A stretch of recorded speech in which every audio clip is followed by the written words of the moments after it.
país. Estoy alegre también por la participación de los medios de comunicación. Creo que es el momento de ser solidarios y eso está ocurriendo en Honduras. Tendremos siempre la oportunidad de estar publicando todos los eventos de Navidad Catracha y mientras tanto decirle a los hondureños, tenemos que ser solidarios.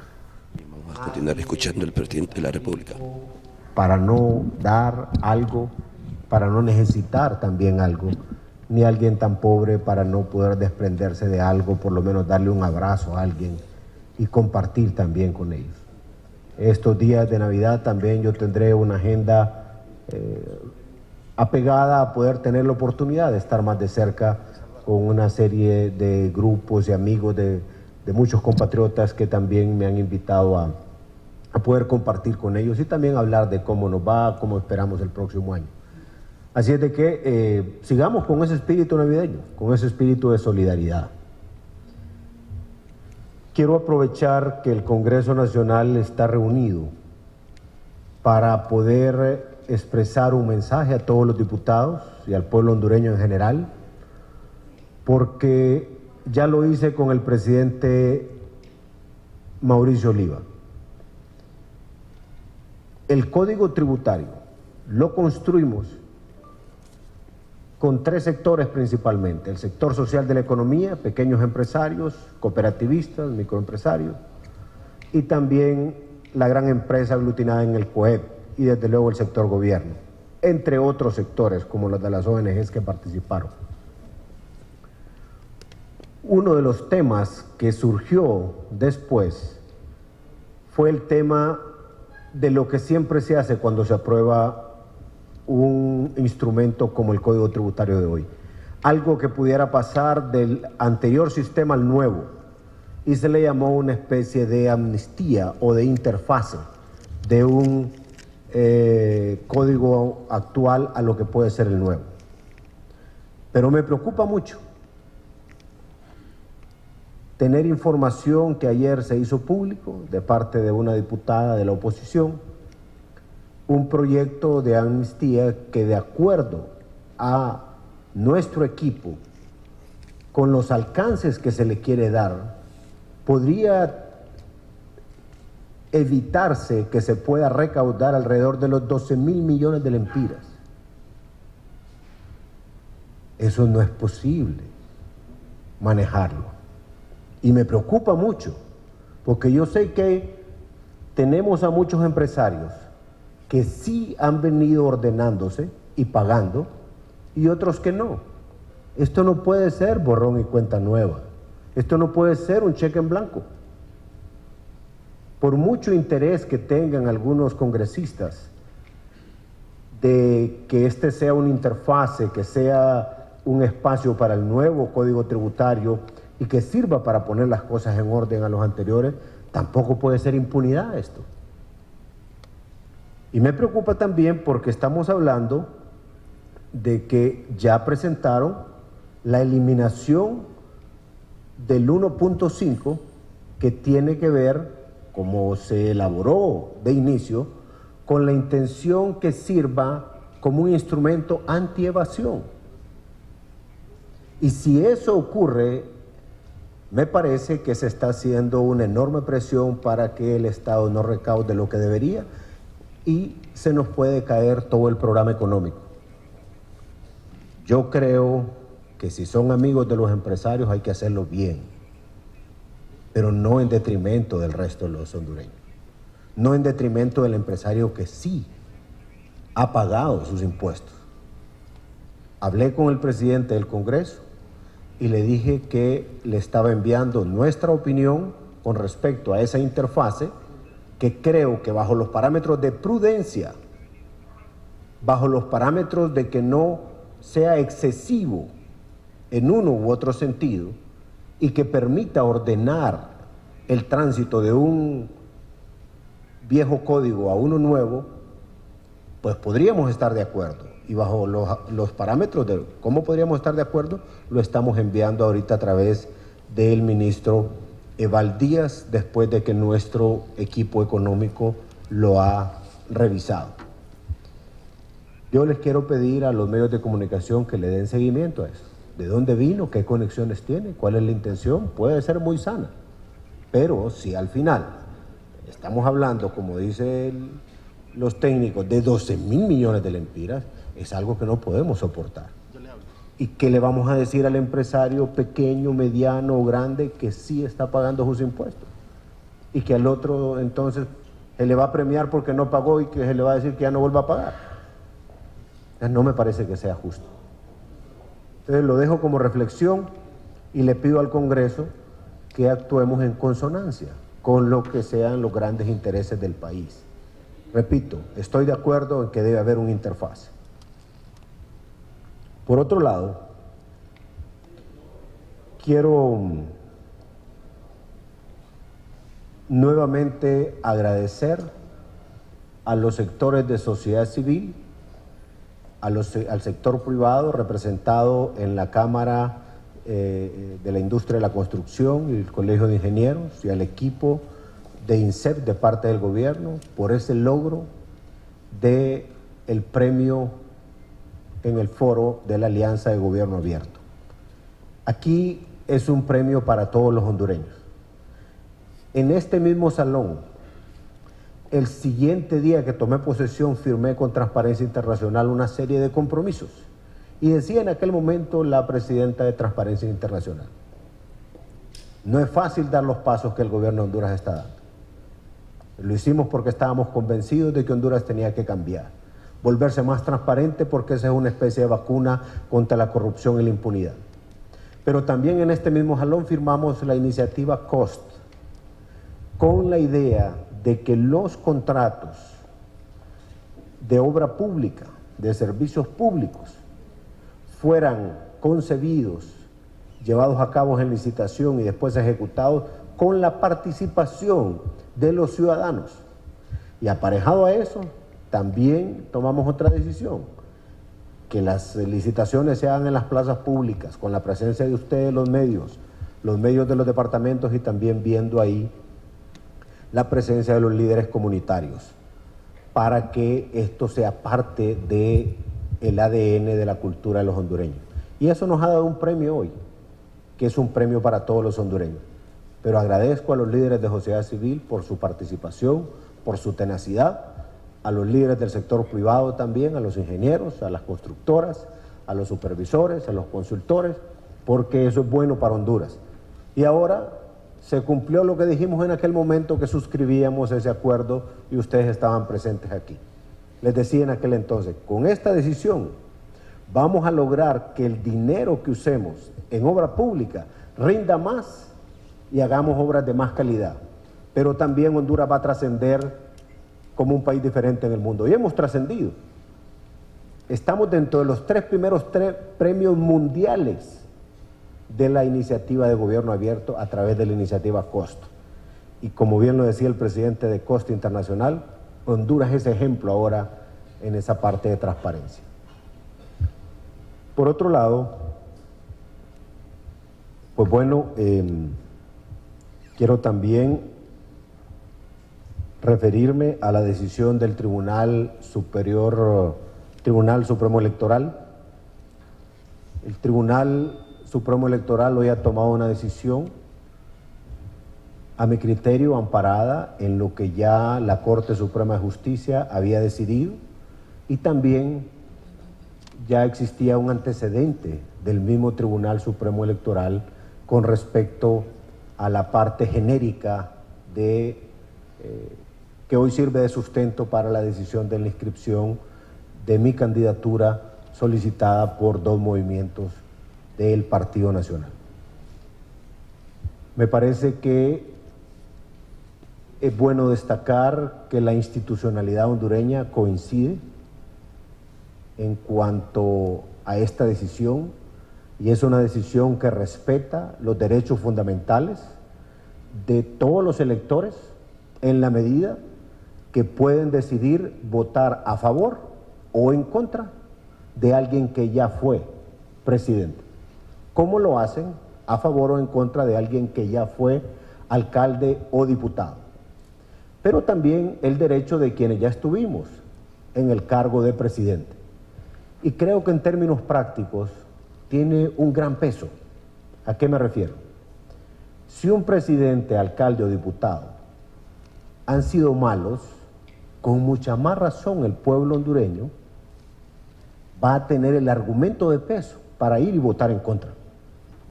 Y si creen que han hecho un buen trabajo, también con mucha más razón van a ir a votar a favor de ese diputado, alcalde o presidente. Cuando uno mira los pueblos del mundo, cómo están con respecto a esta situación, la regla general es que se permite la oportunidad de que un presidente o primer ministro pueda volver a correr para el siguiente periodo. En ese sentido, me parece que Honduras agota uno de esos debates que ha sido tan espinoso a lo largo de la historia. Pero al final, la palabra la tiene quien debe de tenerla. ¿Quién debe de tener la palabra en una democracia? El pueblo. El pueblo decidiendo allá en la urna, solo el ciudadano frente a la urna diciendo, este ya lo conozco, como no me gusta voy a votar en contra. Como me gustó lo que hizo, voy a votar a favor. Pero es el pueblo el que decide. Nadie más le quita ese derecho. Aquí hemos visto en los últimos días que alguna gente trata de evitar que el pueblo sea el que decida. Y eso no ha sido justo para Honduras. En ese sentido, yo agradezco a mi partido, agradezco a las instituciones hondureñas que han venido tomando estas decisiones y en este caso a todos los magistrados del Tribunal Supremo Electoral, y también agradezco porque esta tarde he recibido una enorme cantidad de mensajes y llamadas de gente que no es de mi partido, que también están contentos por esa decisión. Pero al final quiero dejar claro algo que ya dije. En mi caso, yo he dicho y lo sostengo, creo que el Congreso Nacional de la República tiene que regular el ejercicio de la reelección.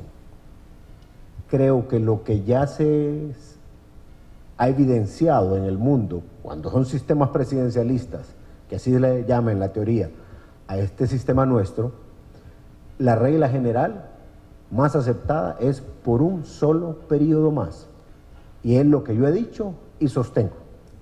En eso tengan la claridad de cuál es nuestro pensamiento. Por otro lado, quisiera también decir a mi partido que nuestro acuerdo con los líderes del partido es que ellos se van a encargar de la mayoría de la campaña. Yo tengo que seguir trabajando con lo que es mi agenda de gobierno. Una de las mayores contribuciones que yo puedo hacer para que mi partido gane nuevamente las elecciones es hacer un buen gobierno, el mejor que podamos. Y para eso hay que dedicarle tiempo, con toda la fuerza y la pasión. Y el próximo año tiene que ser un año de mayor intensidad, mejor desempeño y de respuestas más contundentes que estos 3 años que están terminando. Por la planificación que tenemos, el pueblo hondureño estará viendo el próximo año, 2017, cosas que no ha visto en la historia, en términos de desempeño de un gobierno y de resultados. Pero eso es apenas el comienzo, porque los pueblos del mundo que han salido adelante, primero construyen una visión de toda una generación, planifican y se caracterizan por ser disciplinados en la ejecución de temas de corto, mediano y largo plazo. Nosotros como generación tenemos que dejar las bases del despegue de este país y ese es mi compromiso. Hay temas obviamente que no se pueden resolver en 4 años y el país ha estado evidenciando a través de su historia que a veces cuando empieza el primer año los gobiernos a aprender, el segundo empezar a ejecutar, el tercero entran en la campaña, después si no gana ese partido o no respetan el plan que se elaboró, a cambiarlo de nuevo y es la de nunca acabar y no salimos adelante. En ese sentido, haber puesto la casa en orden en las finanzas públicas, nos va a traer beneficios en el mediano plazo por las mejores condiciones macroeconómicas, pero eso toma tiempo. Por otro lado, en el tema de seguridad, que se incubó, se gestó, se fue armando durante 20 años, el sistema de inseguridad tan complejo y perverso que se desarrolló en el país, desmontar eso toma su tiempo. Hemos avanzado más de lo que creía a esta altura, pero falta todavía. Tenemos que prepararnos inclusive para las consecuencias de lo que probablemente la próxima administración de Estados Unidos tome como decisión con respecto a las maras, habiendo escuchado lo que ya dijo el presidente electo Donald Trump. Y también lo que he conversado en mis primeras comunicaciones con varios miembros de la futura administración, particularmente también con el general Kelly, que va a ser el encargado de Homeland Security.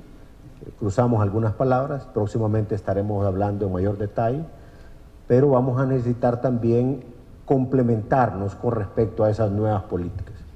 De tal manera que hay temas que toman su tiempo para encontrar los resultados que el país merece, que el país necesita.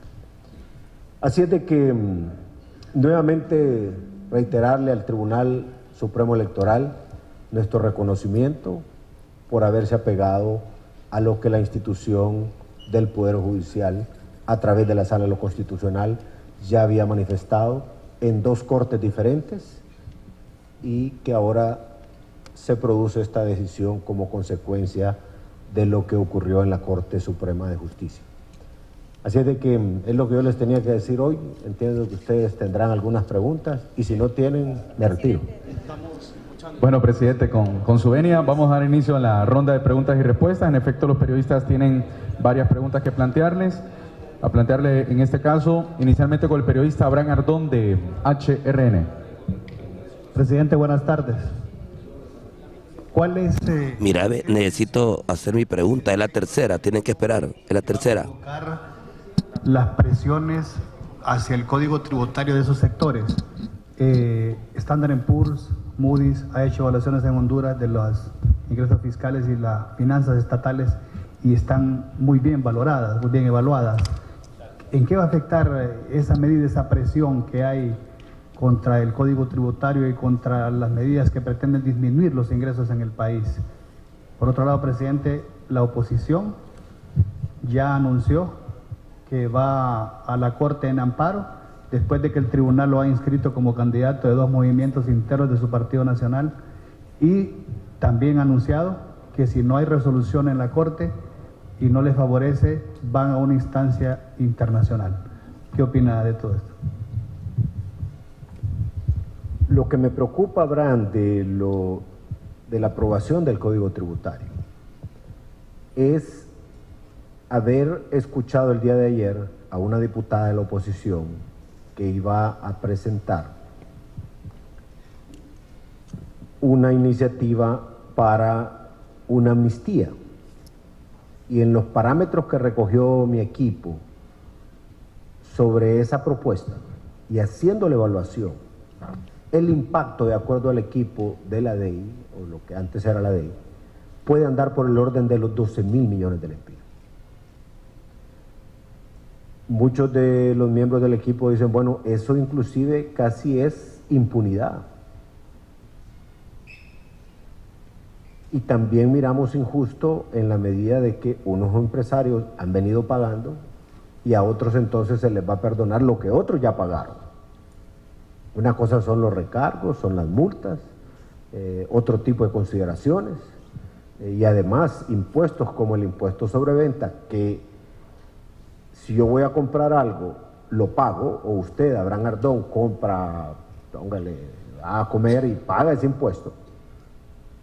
Quien le vende ese producto recibió ese dinero, y porque se va a quedar con él, si ese dinero es algo que usted pagó al Estado.